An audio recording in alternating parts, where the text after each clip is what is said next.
De Casque d'or à Madame Rosa, Simone Signoret a marqué le cinéma à travers le temps. Simone Signoret, de son nom complet Henriette Charlotte Simone Kaminker, est née le 25 mars 1921 à Wiesbaden, en Allemagne. Simone Kaminker fait des études secondaires classiques au lycée et elle est l'amie de Corinne Lucher, qui arrête ses études dès la troisième, vers 1936, pour le cinéma. Au début de la Seconde Guerre mondiale, Madame Kaminker et ses enfants se réfugient en Bretagne. En 1939-1940, Simone est élève au lycée de Vannes, à Saint-François-Xavier, où de janvier à juin 1940, elle a Lucie Aubrac pour professeur d'histoire. En juillet 1940, André Kaminker, le père de Simone, rejoint la France libre à Londres. Il devient speaker, notamment sur Radio Brazzaville. De retour à Paris, Simone doit travailler pour aider sa mère.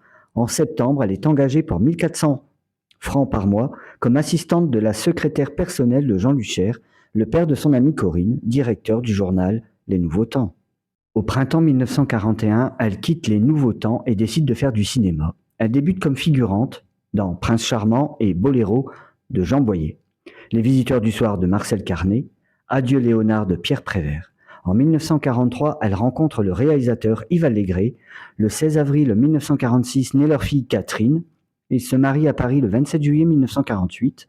En août 1949, elle quitte pour un jeune chanteur découvert par Édith Piaf, Yves Montand, rencontré à Saint-Paul-de-Vence, qu'elle épouse le 22 décembre 1951.